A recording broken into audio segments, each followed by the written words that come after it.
This video is for Dave Palumbo. I'm Fareed Mohammed Aceto. I'm an IFBB pro, and I see myself to be part of the future of bodybuilding. And the future that I see for bodybuilding, I do not want you in it. I frankly don't think many people give two shits about you, Dave. I don't give two shits about you, and you're just a bodybuilding podcaster.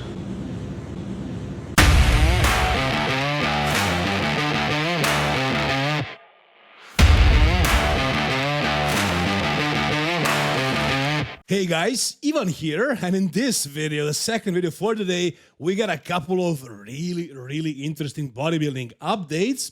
The first thing we're gonna talk about is a fresh update by Nick Walker. Now, this particular physique update was posted by Nick's current coach, Prob, and I'm saying current coach because you guys know how often Nick changes his coaches.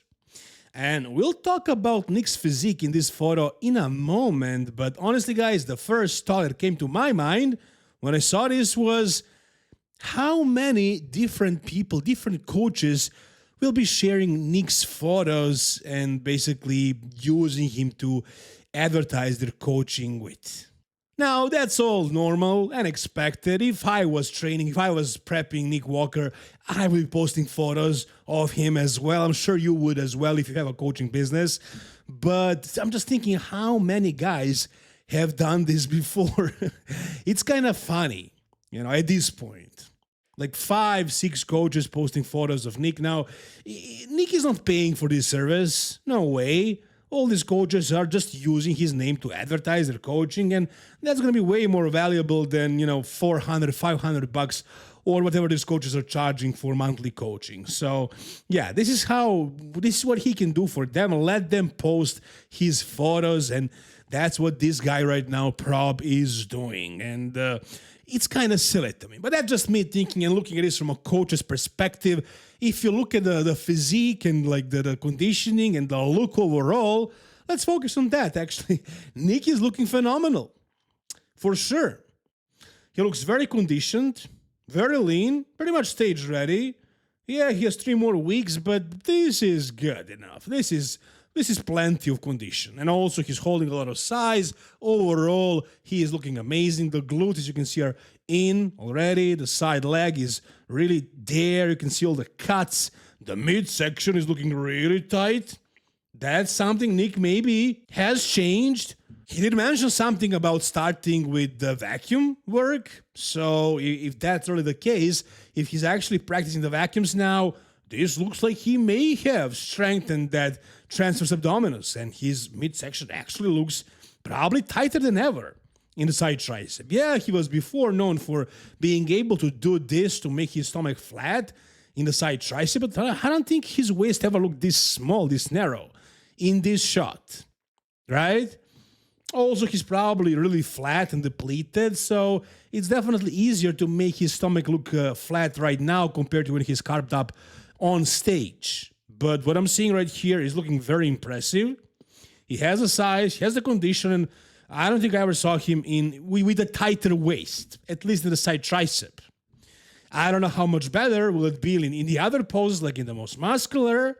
That's the pose where it kind of protrudes a lot. And what will he be able to do with the front double? Like, will he do a vacuum or like a sucked in stomach? Or is he going to stretch the abs or just flex them? I don't know. We'll see. But this is looking good. This is looking very promising. How much does it have to do with this guy that posted this, his current coach? I don't know. Probably not much. But he is in charge right now. He is coaching Nick Walker, and they're doing a good job. But again, Nick stayed in very good shape after the Arnold, so it won't be that difficult to pick him for this show. As long as they don't make some really bad mistake during the peak week and he comes in super watery for some reason, he's going to be good. Nick is going to be good, then he's going to win this show. Nick also posted another photo, a comparison of when he started 12 years ago to now. I'm assuming this new photo is current. And here you can also see that he looks really lean, but flat, really flat. The chest looks really flat, and it looks like his shoulders and his arms completely ate the chest. You don't even see the chest here, how small it looks. But again, I'm guessing he's just flat. I'm hoping he's not burning away the muscle. I'm hoping that this flatness is recoverable. But yeah, he looks flat. He looks shredded, really flat. Probably flatter than I ever saw him.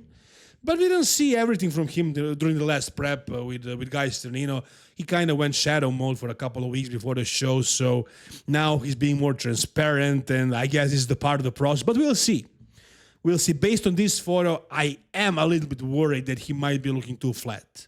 But with his size, if he's extra crispy, extra conditioned, and with that, he's able to pull in the stomach a little bit better, then it's probably a worth trade-off. But we'll see. Whatever you guys think, tell me down below in the comments. All right, guys. The next physique update we got is something really, really interesting, something really, really super impressive, and that's an update from probably, arguably, one of the biggest freaks of today, a newbie, a guy who's going to have his Mr. Olympia debut this year, Sergey Danilov, and this is him right now. We're around 12-ish weeks out of the Mr. Olympia, weighing 142 kilos and looking shredded. Man, shredded. Check out his most muscular. Before we actually get to the video, just take a look at his most muscular right here. He looks peeled. He looks really hard, really grainy.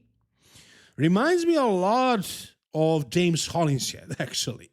Only bigger and leaner as well. Again, it's just one pose.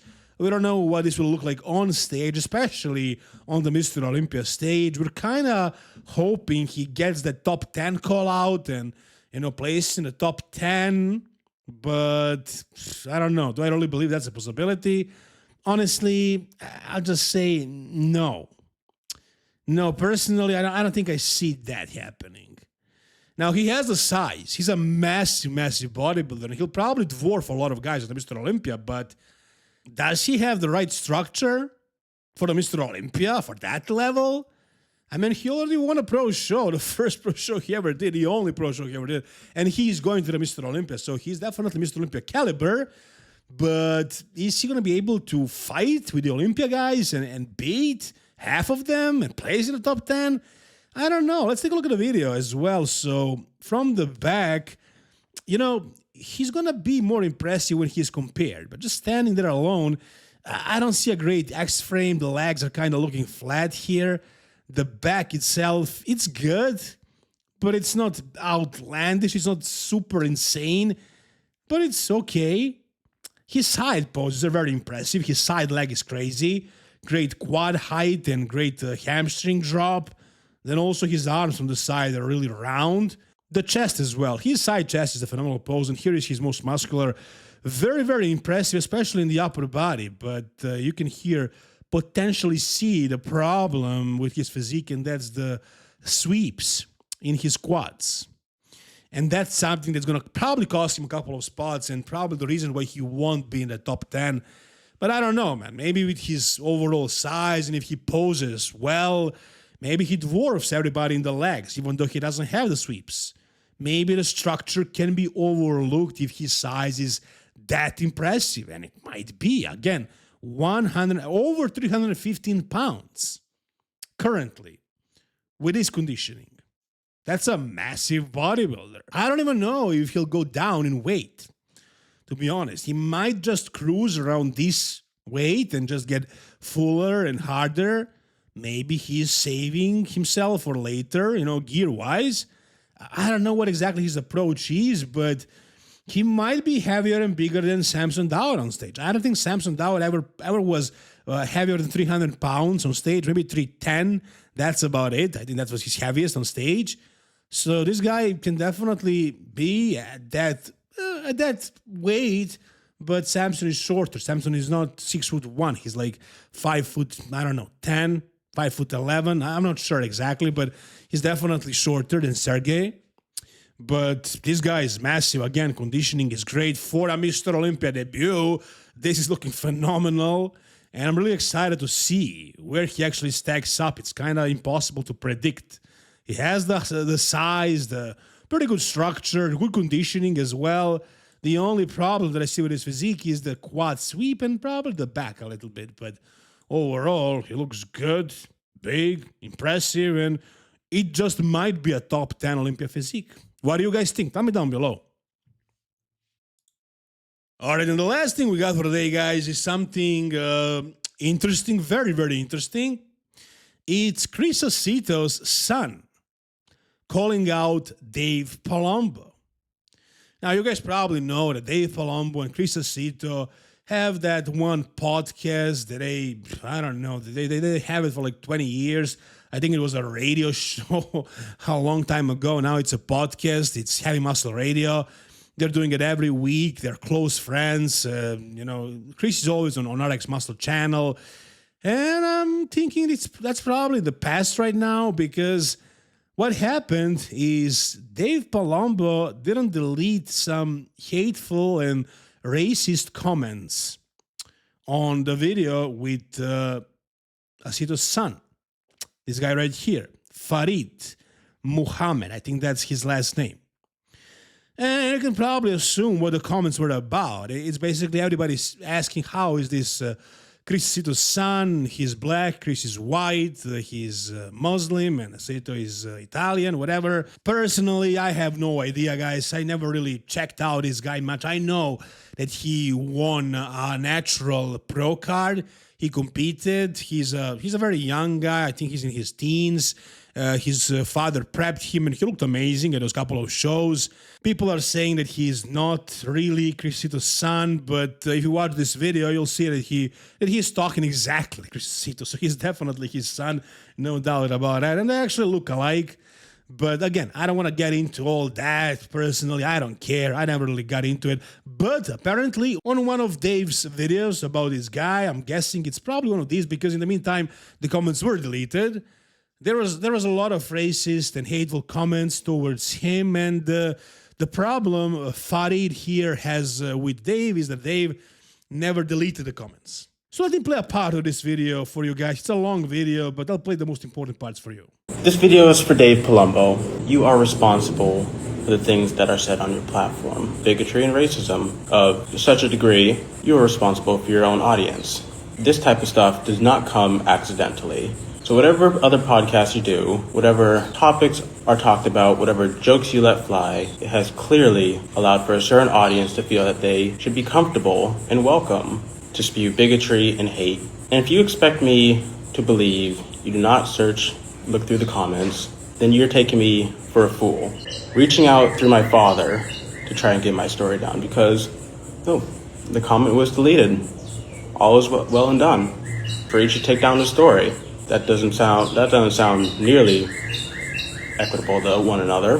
Bare minimum would be disabling the comments as per my father's request. You want to diffuse the situation behind the scene instead of actually handling it and addressing it. Address to your followers that you do not accept this type of behavior. I am not just Chris Aceto's son. I am Farid Muhammad Aceto. I am an IFBB pro, and I see myself to be part of the future of bodybuilding. And the future that I see for bodybuilding, I do not want you in it. Because I've never liked you, Dave. And you're just a bodybuilding podcaster. So basically, Farid's issue is that Dave didn't delete the comments, and he doesn't believe that Dave is not even checking the comments. Personally, I'm pretty sure Dave is not really checking the comments. Not every YouTuber is moderating and reading the comments. He also says that he may have encouraged guys to comment like that because he might be talking about similar things on his other podcasts. He's assuming a lot of things. He doesn't really know for a fact what's happening here. He's calling out Dave for not really being a pro bodybuilder, and he is a pro bodybuilder, and that they never did anything good for the industry. He's just a podcaster and so on, which is nonsense in my opinion. Dave has done so much for the sport, so much. And what he was is a bodybuilder. He never turned pro. Yeah, sure. But he almost turned pro, and he competed at the toughest era ever, and he plays like second at a couple of really big shows. He competed against the very best in the world, guys like Jay Cutler and so many others who were top Olympians later. So as a bodybuilder, Dave was a really high-level bodybuilder, one of the biggest freaks of all time. Never had a nice structure, yeah, sure, but still a mass monster. and how much he contributed to the sport with his channel. It's crazy. Now, him as a person, I don't know him. He doesn't strike me as the nicest guy ever. I'll give him that. I'll give Farid that. But if he allowed those comments to stay there, then sure, it's definitely a terrible thing, especially since he's friends with his father. But even if he wasn't, he should check out the comments. I'm deleting the hateful comments, and I don't want my comment section to become toxic. You guys probably know that. The comments with profanity are automatically deleted, and I try to moderate my comment section, but sometimes I don't moderate my comments. It happens. Like if I'm on vacation, for example, like past week, and I make a video, I don't really have the chance to read all the comments. I read a couple, and that's it usually.